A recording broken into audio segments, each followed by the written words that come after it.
Hola, ¿cómo están? Como siempre es un placer recibirlos aquí en la UNAM Responde, este espacio universitario en el que ponemos a su disposición parte del trabajo que se genera dentro de nuestra universidad en términos de ciencia, de humanidades, de innovación y de cultura. Y que bueno, esperamos que este espacio sea justamente un puente entre ese trabajo que se realiza constantemente en la Universidad Nacional Autónoma de México, que no se detiene y sigue trabajando en beneficio de la sociedad. Y también nosotros ponemos a su disposición todas nuestras redes sociales, están abiertas en todo momento para recibir sus dudas, sus comentarios y también sus inquietudes y quizá poderlas resolver en algún momento en relación a esta pandemia, pero también a otras inquietudes que siguen surgiendo en todo momento. Y comenzamos este viernes aquí en la UNAM Responde, recordando que este mes de octubre está dedicado al cáncer de mama. El 19 de octubre fue precisamente instaurado por la ONU para conmemorar la sensibilización contra el cáncer de mama y bueno, las autoridades de salud de nuestro país también hacen extensivo este llamado a todas las mujeres para estar al pendiente de cualquier cambio o alteración en las mamas y bueno, poder acudir a tiempo a las unidades médicas para ser atendidas por especialistas. Recordemos que es importante observarnos y explorarnos. El objetivo de este mes dedicado al cáncer de mama es prevenir este padecimiento y reducir los efectos negativos de este cáncer, que recordemos es curable si es detectado a tiempo.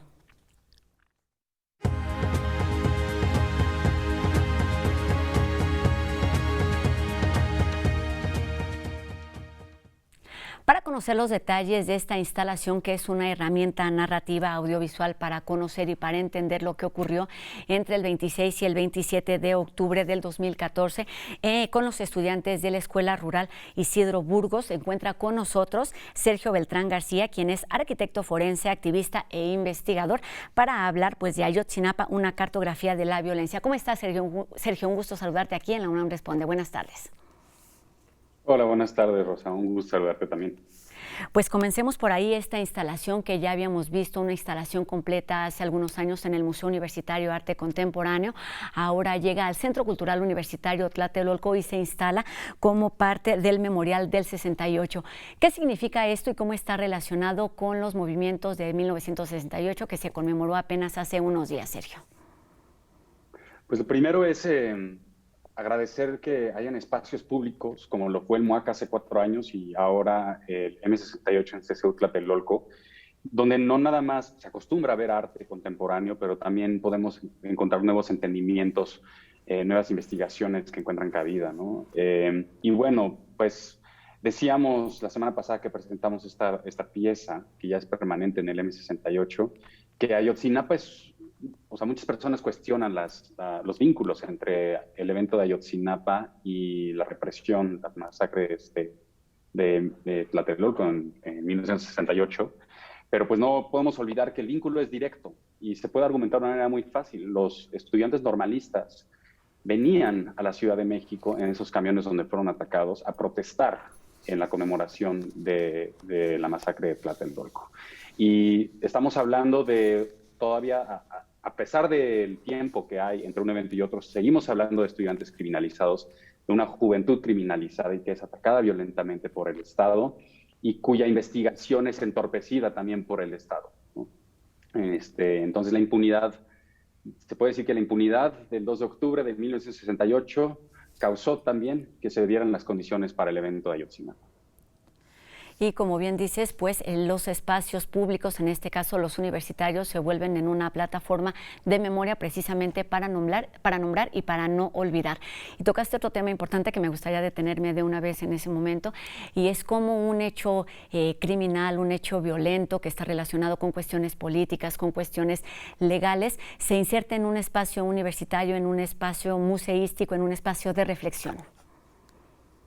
Pues yo colaboro con una agencia de investigación que se llama Forensic Architecture, que puedo hablar más adelante de quiénes somos, pero en este espacio lo que nosotros hacemos es que cuestionamos los límites que hay entre los foros culturales, los foros políticos, los legislativos, los judiciales y los mediáticos. Nosotros nos llamamos Forensic Architecture porque pensamos que el foro, lo forense, es un lugar público por excelencia en el cual se muestran todo tipo de información. Entonces, esta división artificial entre lo judicial y lo artístico es algo que cuestionamos constantemente. Por eso nosotros utilizamos pues, técnicas artísticas, como a través del cine, el diseño gráfico y la arquitectura, para mostrar verdades públicas en espacios culturales. Y lo que nos interesa es que esta información no solo opere en foros políticos y judiciales, como ha sido en el caso de Ayotzinapa, que casi siempre nos enteramos de todo a través de la voz de fiscales o de secretarios de Estado, sino que también se puede hacer en espacios públicos como lo son los museos, que por excelencia son espacios de debate. Exactamente, y esta descripción nos da pie, Sergio, para preguntarte qué es lo que vamos a poder ver en el Centro Cultural Universitario Tlatelolco con referencia a lo que vimos en el MUAC, para quienes la vimos y para quienes no, de qué se trata esta instalación interactiva. Hace 4 años en el MUAC se presentó una exposición bastante completa del trabajo de Forensic Architecture. Nosotros hemos hecho investigaciones de violaciones a derechos humanos en más de 40 países, en más de 5 continentes a lo largo de los últimos 10 años, pero la pieza principal que estuvo expuesta en el MUAC hace 4 años fue precisamente los resultados de nuestra investigación en el evento de Ayotzinapa. Y esto constaba principalmente de un mural, de una plataforma interactiva que aún está en línea, y una serie de videos que con modelos 3D y a través de una narrativa lográbamos explicar dónde, quién, cuándo estaban los estudiantes de Ayotzinapa y también qué se les estaba haciendo. Entonces, esta pieza sobre Ayotzinapa es la que encontramos hoy en el M68, ¿no? Y está expuesta, como dije hace unos momentos, de manera permanente. Sergio, han pasado 7 años desde los hechos ocurridos en la Normal o con los estudiantes de esta escuela normal. ¿Cuál es la historia? Y lo ligo con la siguiente pregunta: ¿qué hace Forensic Architecture con el objetivo de contar una historia particular que tiene que ver justo con esos hechos históricos, pero que además tienen una propuesta, digamos, distinta o muy particular? Pues bueno, en realidad lo que nosotros hicimos fue recibir la invitación hecha por el equipo argentino de antropólogos forenses y del Centro Pro de Derechos Humanos en Miguel Agustín Pro Juárez, quienes son quienes hasta la fecha representan como abogados a las familias de los desaparecidos. Y la invitación fue que les apoyáramos en narrar de una manera audiovisual y hacer mucho más accesibles los reportes que había elaborado el grupo interdisciplinario de expertos independientes en GIEI. Son 2 tomos de más de 1000 páginas, de contenidos muy técnicos, muy inaccesibles para el público en general. Lo que hacemos nosotros en Forensic Architecture es una metodología que convierte los hechos que están descritos en estos reportes, por un lado los del GIEI y por otro también los de la entonces Procuraduría, y los volvemos gráficos, los volvimos como por ejemplo este mural que estás mostrando. Este mural lo que hace es primero establecer colores. Por ejemplo, en rojo tenemos a los estudiantes atacados, en negro tenemos la versión de la Procuraduría o que hoy conocemos como la verdad o la mentira histórica, pero también tenemos puntos azules que representan policías, morados que son presuntos criminales y verdes que son militares. Este mural que está presente hoy en el M68 tiene 2 ejes, de izquierda a derecha o en el eje X tenemos tiempo, y nuestro mapeo inicia a la 1 de la tarde del 26 de septiembre del 2014 y termina en la tarde del 27. Y en el eje Y o en el sentido vertical tenemos espacios. Entonces, cuando tú ves una línea roja, un punto rojo moverse de izquierda a derecha hacia arriba, quiere decir que hay un movimiento, ¿no? Y lo que estamos viendo es cómo inician los normalistas en un mismo punto, se dividen, se vuelven a encontrar en el centro de Iguala y empiezan a tener todos estos movimientos. Y todo esto lo logramos a partir de los testimonios, los reportes telefónicos y de comunicaciones que están en estos reportes. Entonces, lo más importante, porque hay mucho que decir sobre este mural, pero lo más importante es ver cómo la versión que construye la Procuraduría en 2014 y 2015 llega un momento donde se va hasta arriba y se vuelve plana la línea negra. Y lo que indica eso es que, según su versión, los normalistas desaparecidos son llevados al basurero de Cocula para que sus restos sean incinerados, ¿no? Mientras tanto, vemos que hay una discrepancia con los testimonios que tienen los demás normalistas sobrevivientes que testificaron. Y ellos indican que hubieron más movimientos. Entonces, esa bifurcación, esa divergencia que vemos, es quizá lo primero que yo resaltaría de ese mural. Es que no coinciden las versiones de quienes sobrevivieron esa noche con la que presenta la Procuraduría. Y una cosa más, cercano a esa línea horizontal negra de la Procuraduría están las versiones, vemos morado hasta arriba, estas líneas moradas, son extremadamente cercanas a las versiones que criminales confesaron, pero que confesaron en aquel entonces con sospecha de tortura, hoy ha confirmado torturados. Entonces, esto lo que demuestra es que la versión de la Procuraduría fue construida a raíz de torturas de presuntos criminales.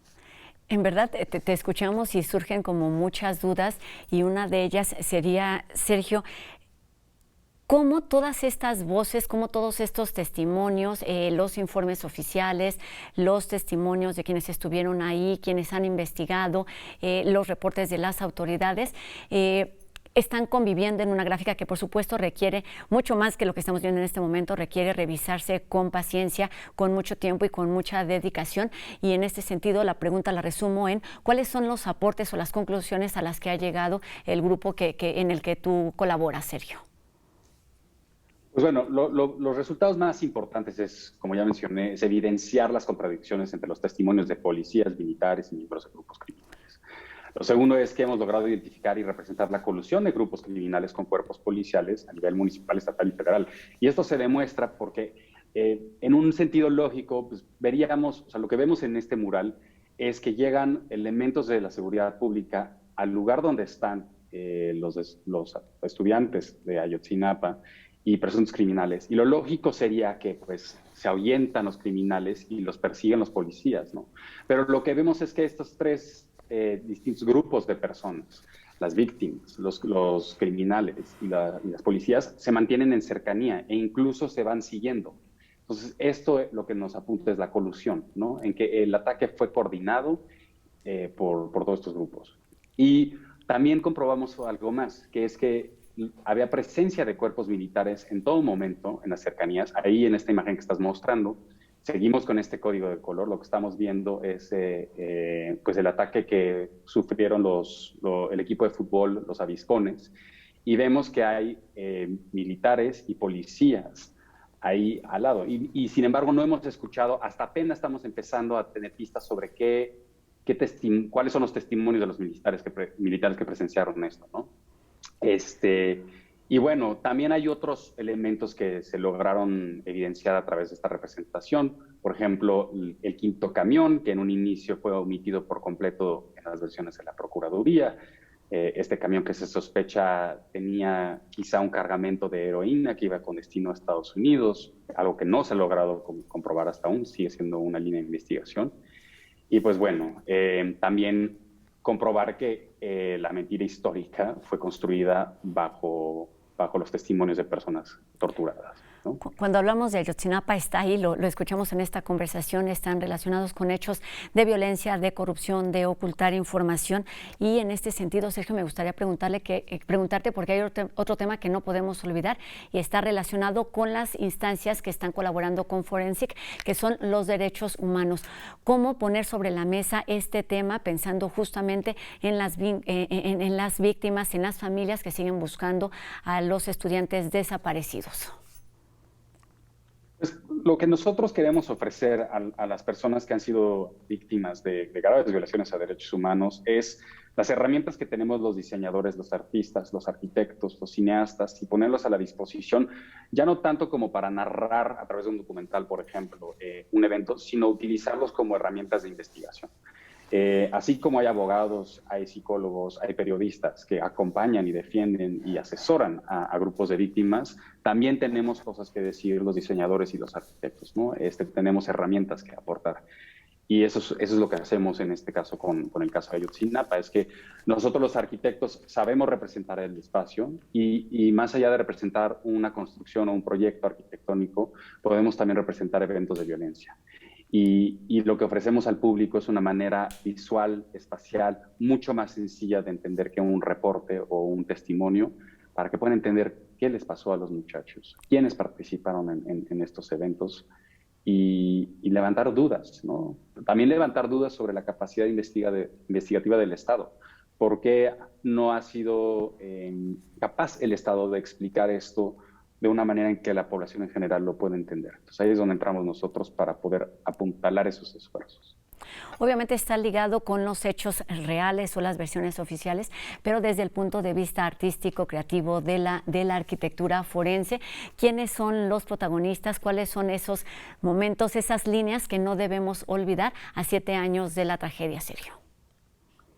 Pues yo creo que ahorita el énfasis, y sobre todo por la conversación pues que está ahorita en medios, hoy, esta mañana o este fin de semana, va sobre virar muy bien esas líneas de la presencia, los movimientos y las actividades del personal militar, ¿no? Ahí hay muchas pistas que aún no han sido esclarecidas. Hay muchos documentos, sabemos que hay miles de páginas de documentos, de testimonios. Algunas de ellas se liberaron de manera testada la semana pasada. El Centro PRO ha dicho que también podría comprometer pues el caso que se liberen estos al público, pero definitivamente hay mucho más que hacer en términos de investigar precisamente qué estaban escuchando, haciendo, observando y qué estaban haciendo los militares. Yo pondría el énfasis en esas líneas que vemos en el mural, en las líneas verdes. Oye, y pues después de 7 años de trabajo, después de 7 años de los hechos sucedidos, ¿dónde y cuándo termina y dónde comienza el trabajo de Forensic? Porque pues es un proceso extenso que tiene que ver con muchas voces, están ahí presentes documentos, fotografías, audios, también testimonios, y además de lo que podemos ver en el Centro Cultural Universitario Tlatelolco, hay una plataforma que también podemos visitar para tener un panorama más completo de lo sucedido esos 26 y 27 de septiembre. Pues lo primero es mencionar que la invitación del Centro PRO y del equipo argentino de antropólogos forenses la recibimos en 2016 y tardamos poco más de un año en realizar esta investigación que se presenta en septiembre de 2017. Y es importante también mencionar que para poder crear estas piezas que hoy están ya en el M68, desarrollamos técnicas de investigación, de minado de datos, de representación pues, geoespacial, pero también un software que hoy llamamos Time Map, que se traduce como tiempo mapa. Y esta es una herramienta de código abierto que está disponible, o sea, en la página de Forensic Architecture uno puede acceder a este software. Y hemos visto cómo muchas personas alrededor del mundo, destaco por ejemplo en las protestas de Colombia que iniciaron hace un año, hay personas que han utilizado las mismas herramientas que desarrollamos para Ayotzinapa para investigar otros eventos de violaciones a derechos humanos. Entonces lo que sigue es pues hacer invitaciones a que personas que visiten esta pieza tanto se inspiren de buscar otras formas de representar eventos de violencia como nosotros lo hicimos, como también y se les podría invitar a que exploren esta herramienta de software, por ejemplo, para poder mapear la represión que ha habido en protestas en México o los feminicidios. Y pues también de nuestra parte es seguir buscando formas de poder actualizar esta plataforma, ¿no? Creo que sería muy interesante poder ingresar los puntos de datos que han surgido en los últimos 4 años y poder compararlo con los resultados que teníamos hace 4 años, ¿no? Quizá veríamos muchas coincidencias y puntos muy claros de divergencia. Y esos patrones hemos descubierto nosotros son muy interesantes para encontrar nueva información valiosa que empuje los casos en los tribunales. Pues sí, esta instalación que podemos visitar ahora en el Centro Cultural Universitario Tlatelolco como parte del Memorial del 68, pues es eso una herramienta que puede ayudarnos a responder preguntas, pero también a generar otras, a ser responsables, a ser solidarios, empáticos con causas como esta. Sabemos, y lo mencionamos al inicio de la entrevista, que esta herramienta Ayotzinapa, una cartografía de la violencia, sea una posibilidad y un instrumento de memoria, un instrumento de sensibilización para que estos hechos no vuelvan a pasar. Así es que Sergio Beltrán García, arquitecto forense, activista e investigador, muchísimas gracias por estos minutos y por la invitación doble para visitar la instalación en Tlatelolco y también para visitar la plataforma y hacerlo detalladamente. Gracias y muy buenas tardes. Muchas gracias, Rosa. Hasta luego. Ahí está esta forma de acercarnos a un hecho importante de nuestra historia. Y vamos enseguida con la voz de los universitarios que siguen trabajando y nos ayudan a entender la manera en la que va surgiendo esta pandemia. Hoy hablamos sobre los niños y el asma.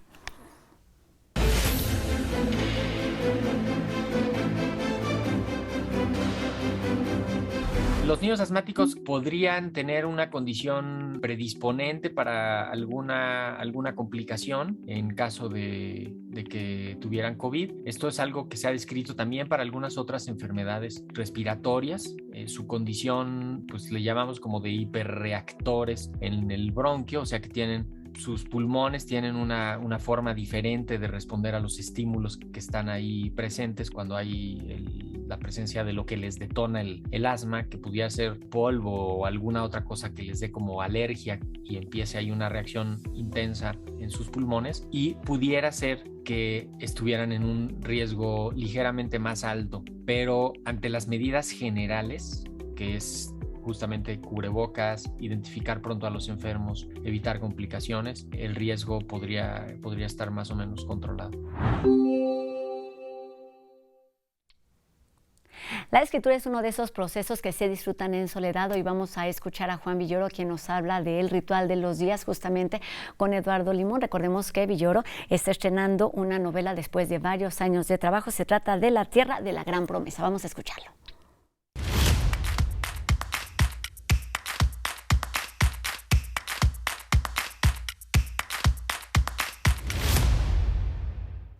Mucho de la pandemia y el confinamiento va cayendo por el suelo. Afortunadamente, poco a poco va quedando atrás. Las ideas alrededor de todo lo que ha sucedido son las que hoy pueblan el ritual de los días.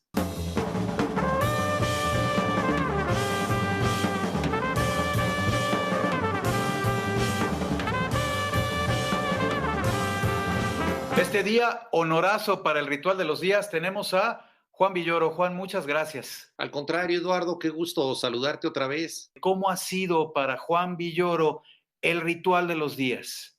Mira, la escritura es una apuesta solitaria, es uno de los oficios en ese sentido más aislados. Cada libro es un monumento a la soledad de quien lo escribió, lo cual suena un poco dramático, como si fuéramos mártires, pero la verdad es que es una soledad gustosa y además es provisional. Podemos romper esta soledad de tanto en tanto. Entonces, cuando empezó la pandemia, yo sentí básicamente que se me acababan los pretextos para escribir ciertas cosas que siempre iba posponiendo, porque todos nosotros tenemos una negociación entre lo que queremos hacer y realmente la realización plena de eso. La disciplina que yo no me había dado a mí mismo, me la daba la realidad. Luego me pescó el virus, perdí un oído de manera definitiva, entonces esto me dio una pequeña discapacidad. Se puede vivir con sordera parcial, que es lo que yo tengo,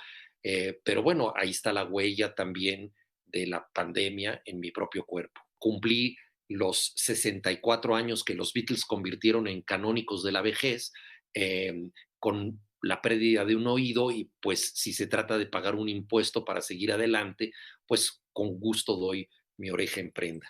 ¿Cuáles, desde tu perspectiva, consideras fueron las ganancias de esta etapa ciertamente extraña? Bueno, una ganancia es el haber puesto en evidencia que este planeta está siendo inviable ya para la existencia humana por la propia culpa de los seres humanos. Es decir, tenemos un planeta intercomunicado y en esa medida contagioso, pero no tenemos un planeta unido. Entonces, esta circunstancia nos lleva a pensar en la necesidad de tener nuevas condiciones de vida menos agresivas para el planeta. Por otra parte, se refrendó el papel de la cultura para sobreponernos a circunstancias muy difíciles. Yo siempre he dicho que la lectura es como el paracaidismo. En momentos normales, solo unos cuantos espíritus arriesgados la practican, pero en momentos difíciles le salvan la vida a cualquiera, en la enfermedad, en la cárcel,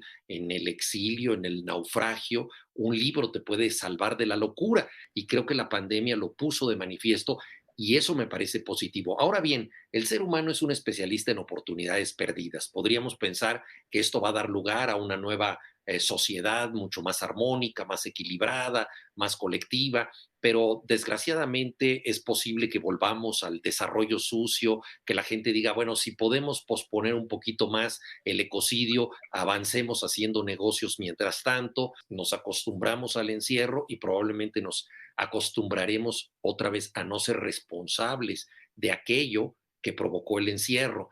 Entonces no sabemos muy bien qué va a pasar. Juan, un abrazo muy grande. Muchas gracias por estos minutos para conversar con nosotros en el Ritual de los Días, en espera de que muy pronto pues nos volvamos a mirar presencialmente como debe ser. Muchas gracias a ti, querido Eduardo. Hasta la próxima.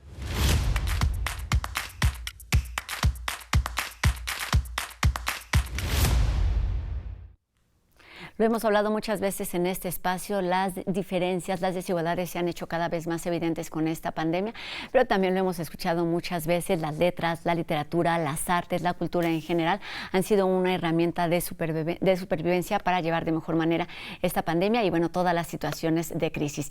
Con estas palabras terminamos nuestro programa de hoy, terminamos una semana más agradeciendo que nos hayan acompañado a lo largo de todos estos días e invitándolos a que nos acompañen el próximo lunes en una emisión más de La UNAM Responde. Gracias a todos ustedes y a quienes hacen posible esta transmisión día con día. Mi nombre es Rosa Brizuela. Adiós.